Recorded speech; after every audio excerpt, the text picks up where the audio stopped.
Patricia Margaret Hennessy.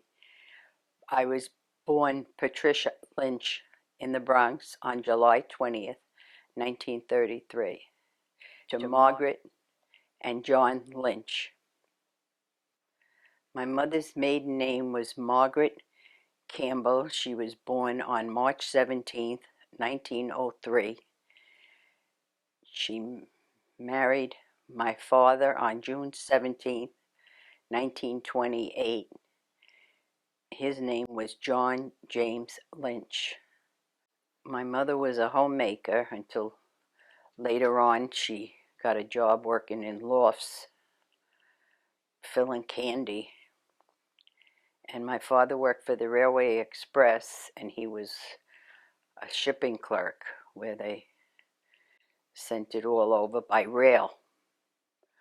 He was born on January 30th, 1902. They were both born in New York City.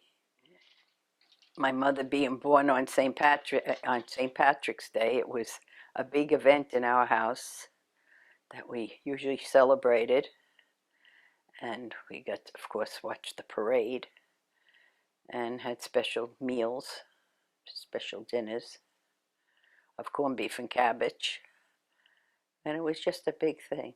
My father taught us how to swim. We used to go with him all the time to Astoria Pool. And my mom hated the water and she didn't like the beach, but she went fully dressed and sat on the beach under the umbrella. And my father and my brother and my sister, we would hang out at the beach. My mother and I used to play a lot of board games together, like Chinese checkers. We didn't have a lot of toys back then, so you kind of improvised. We played checkers, Parcheesi, different board games. So that was always a lot of fun because there wasn't television back then. It was the radio. We listened to the radio all the time. My mother's mother was Bridget Campbell, and she was born in Ireland. And her husband was Andrew Campbell. He also was born in Ireland. I don't have too many memories of them because they passed away when I was quite young. My father's mother was Mary Gillick, and she married John Lynch, and they were both from Ireland also, and they lived in the Bronx. My grandfather died when I was young, so I didn't really know him, but my grandmother, who we called Nana, we used to go see her all the time. She raised my uncle's 3 children, so we kind of kept in touch with them, and we were seeing them on a regular basis, at least once or twice a month. We would travel to the Bronx to see them. She did a lot of cooking and basics and very plain, but very, very good. She used to make baked macaroni, and I've never had it as good as the way she made it, and she certainly didn't fuss with it, but it was just something special. Oh yeah, and she made string beans that were a bright green that I don't know till this day what she did with them, but they were pretty good too. I said, my mom makes string beans, but they never look like this. And she says, she wasn't my mother, and to eat them anyway, which I did. You didn't question her. Oh, my grandma Campbell died in 1941, I believe. And I remember at that time people were waked in a home, and my grandmother lived with my Aunt Sis. So of course she was waked at Aunt Sis's house. And I remember walking in there and seeing the casket, because that's the way they did it back in those days. And on the front door they always had a black wreath. So it was quite moving. I have a brother, Jimmy. He's 4 years younger than I am. And him and I were close. We used to play a lot of things together, and I used to make him be my baby and put him in my carriage, and we were all over the house. And my mother had curtain stretchers, and that's where you put you washed your curtains, and you put them, most of the time they were lace, and you hung them up on the stretchers, and that was an ordeal doing that. So when she would take them down, she'd leave them up for a couple of days, and my brother and I were playing, and we were jumping back and forth through it, and we broke her curtain stretchers. Well, I thought she was going to kill us, but she eventually had to tape them up, and that's the way she used them for years. And I was 10 when my sister Maureen was born, and she was a cute little kid. She had red hair, and I used to have to watch her, which sometimes could be an ordeal when you're hanging out with your friends and you have a little one toddling along after you, but she was a joy.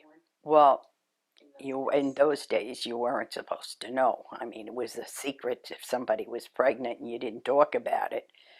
And my mother went on a Sunday. I remember we had company, and she left to go to the hospital, and that night they told me that I had a new sister. No, when my father went to see after Maureen was born, they showed him a black baby. And you had to know my father. I mean, he was an Archie Bunker from the word go. Well, he almost freaked out. They had a mix up. And then they brought out her, and she was so pretty, chunky little baby with that like strawberry, but she hardly had any hair on her head. So that was because Maureen was a change of life baby, So then when the nurse black baby, I could just picture that. That had to be hilarious because you had to know my father. He was. My brother worked for the railroad, for the New Haven Railroad, and he got married in 1958, I believe. 1958, he married Carol Barbado, and they had 6 children, but unfortunately he died when he was about 36 years old, leaving Carol with 6 children to raise. That was a tragedy that I don't think we ever forget. My sister entered the convent. By that time I was married and had a family, and she went into the convent, and I was very happy for her because that's what she really wanted to do.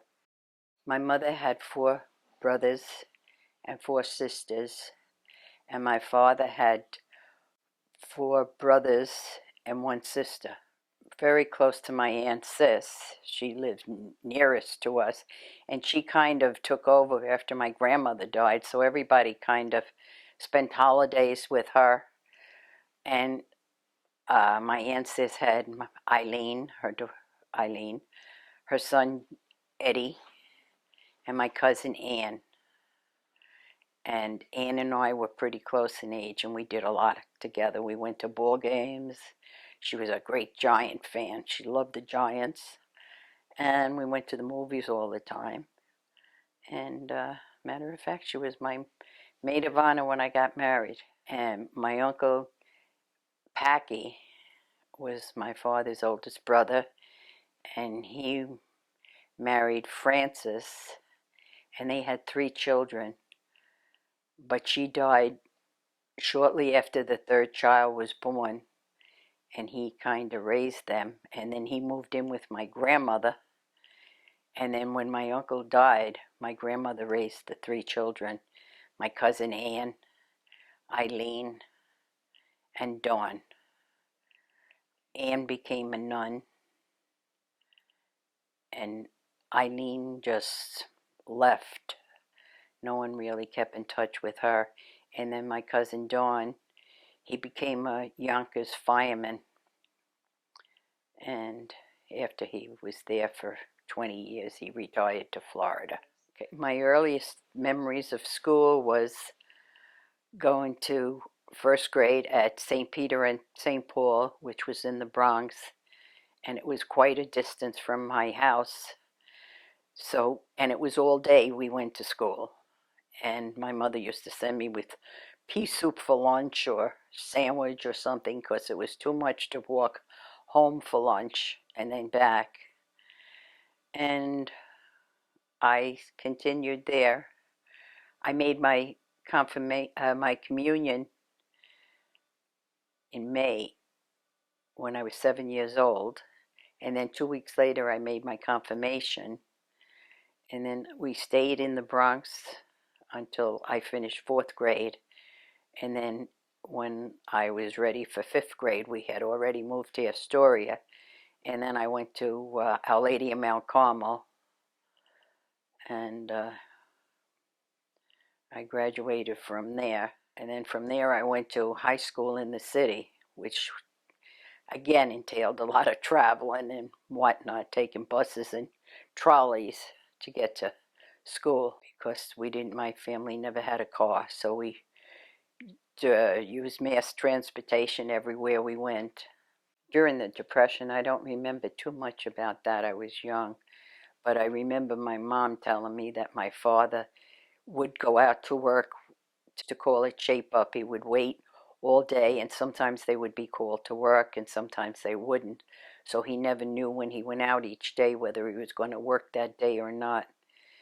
And he was always a hard worker and did whatever he could. But his main job then was when he worked for the Railway Express, and he, loaded packages and got them ready for to be shipped by rail. And he worked downtown on Canal Street. I remember World War II, where everything was rationed and it was hard to get a lot of things, and you needed food stamps. And my mom used to go on Saturday mornings to my uncle, who had a butcher shop in Greenpoint, Brooklyn, and he would give her the meat.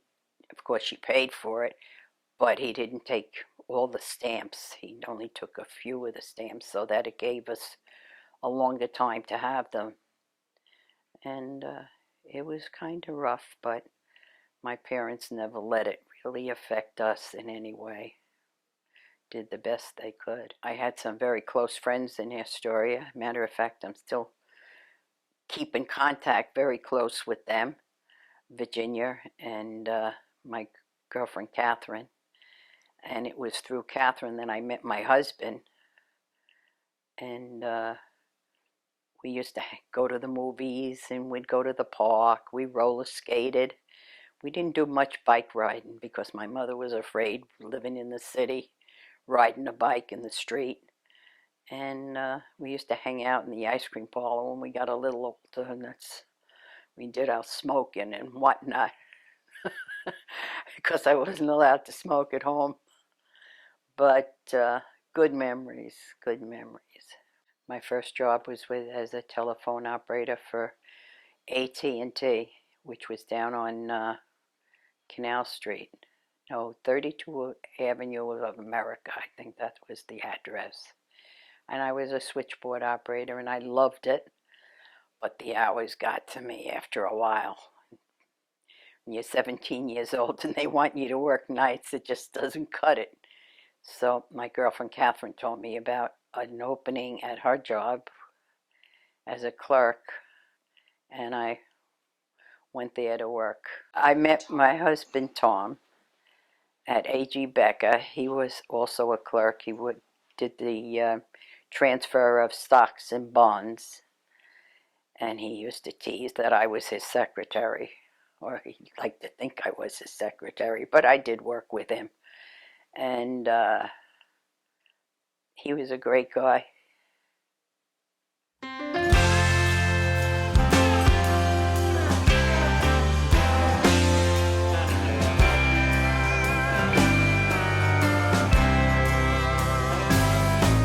You might say the reason I was put on this earth was to pour out my heart every day.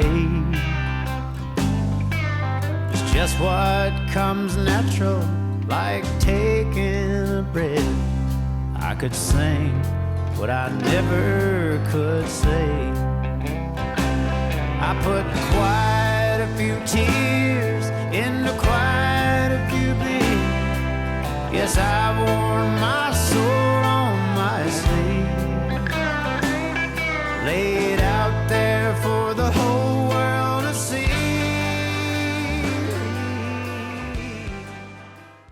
Tom and my other co-workers, Johnny and Catherine, we went out for a drink after we got our first paycheck, and neither Catherine or I knew how to drink, and we went to a bar with them, and they ordered us a 7 and 7, which I still drink till this day, and we just had a lot of laughs together, and we used to do that occasionally.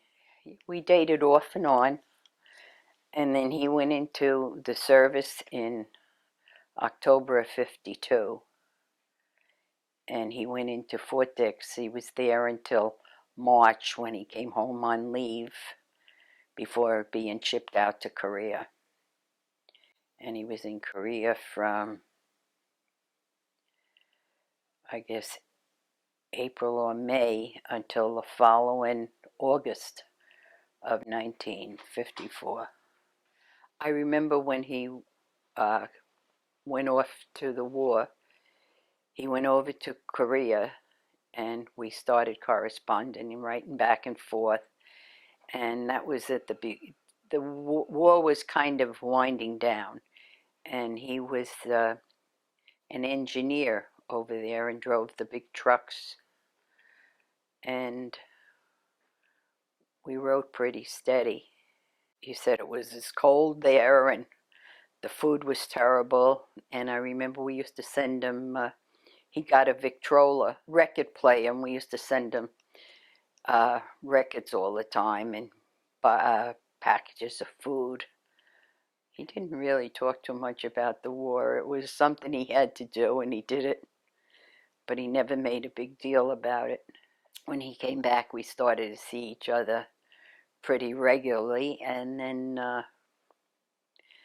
we got married on January 14th, 1956, on a very cold day, and we had a beautiful wedding.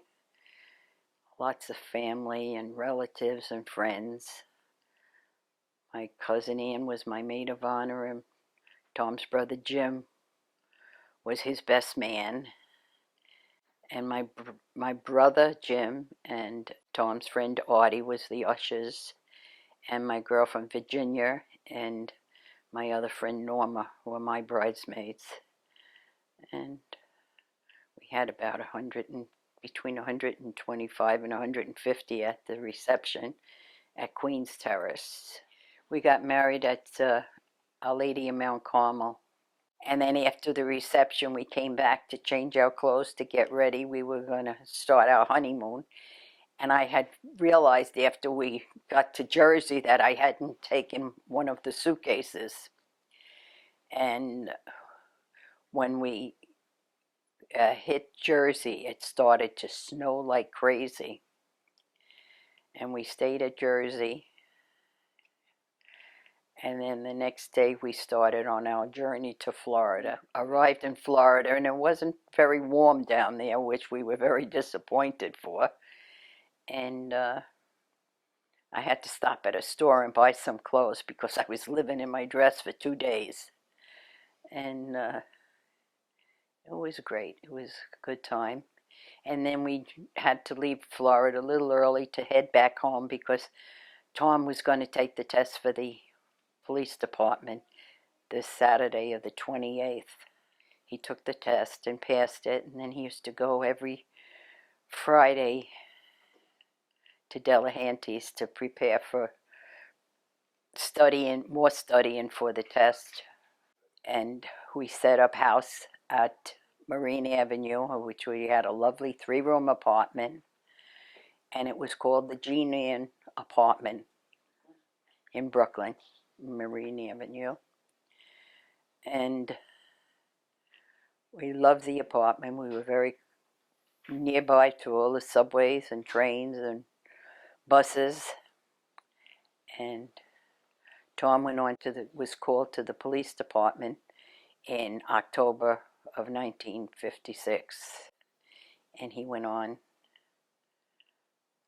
then, and that's when I found out I was expecting my first child. Okay, so that's the next thing. My son Tom was born on June 12th, 1957, and he was a delight because he was the first one on my side, and he was the kingpin for a long time until Kevin came along in March 2nd of 1959. And then 3 years later, we had Anne-Marie, who was a gem and beautiful blonde girl. And she was born in January 21st, 1962. And we stayed in our apartment in Brooklyn until December of 1962. And in that time, we bought a house in Belmore, New York. And we have been living there ever since. My daughter Jeannie was born while we were living in Belmore in May of 1966. Mary was born in August 16th, 1967. My youngest son, John, was born November 29th, 1971. So now we have 3 boys and 3 girls, which is quite a family. Tom was on the police department for 20 years, and he had some experiences in the 20 years, of course, but I remember very clearly it was in 1962 that he responded to a call there was a fire, and he was in the building trying to get the people out and had managed to get them out and up on the roof, but the firemen didn't realize that he had gotten out, or other members of the police department, and he was reported missing. And of course, when he finished in the morning, he had called me to tell me he would be late, but he didn't know that it was being on the news. And my Aunt Sis out in Plainview heard about it, and she called my mother to see if we had heard anything. And my mother called me, and I had told her that Tom had called that morning, and he was all right. He didn't go into any details, and we didn't find out until later on that, he made the paper. But thank God he was safe. And then he had another experience he was working at midnight to 8 on a Christmas Eve, and he had packed up all the presents for us to bring to Astoria in Brooklyn, which is where we spent our holidays. And he had to arrest a man in St. Patrick's Cathedral because he went a little crazy, and as Tom was trying to subdue him, he bit him, and Tom wound up at the hospital to get checked out. So that was quite eventful on that Christmas day.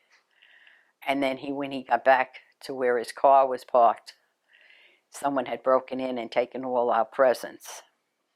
That was that Christmas. So that was something that we'll remember for a long time, but thank God everybody was okay. Another incident with Tom, he was playing softball with his buddies on a Sunday, and he fell sliding into base and wound up breaking both legs, his ankle on one and the tibia, and he was in a bad way. He was in the hospital for 2 weeks, and then he came home and he was in cast for both legs, and it was kind of a difficult time, enough to drive us all crazy. But John was a baby at that time, and John would stay in the playpen, and they'd entertain one another. And at that time, all that was on the television during the day was the McCarthy hearings, which was long and boring. It went on for weeks and weeks, but we survived that like everything else. Thank God he had no after effects from it. It took a long time. I think he was out of work for 4 or 5 months. One of my memorable trips was when I went to Ireland with my sister Maureen and our friend Sister Kathleen and Sister Kathleen's cousin Betsy. We did a 10-day tour and went all over Ireland, which was unbelievable, wonderful. And we got to see a lot. Kissed the Blarney Stone, Cliffs of Moher. That was a fantastic trip. And then a few years later, Tom's job on his retirement from Deutsche Bank, they gave him free tickets to anywhere, and we decided we'd go to Europe.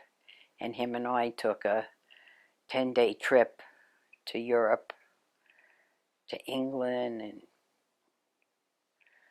Germany, France, Austria, Venice, Italy, Rome. That was great. Little did we know it would be our last trip together. I have 10 grandchildren.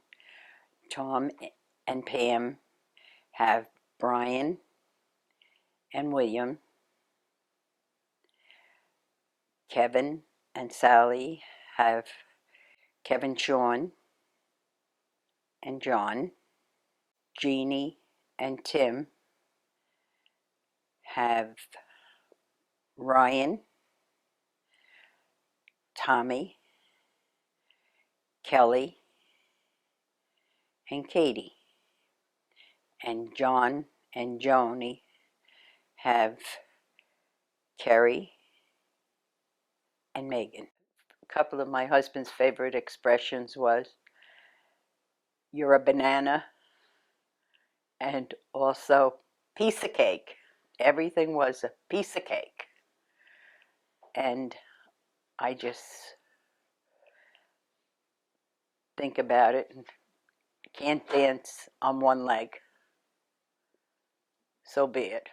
I would like to say to my children and my grandchildren that there isn't anything you can't do if you put your mind to it. And all that's asked of you is to do the best you can.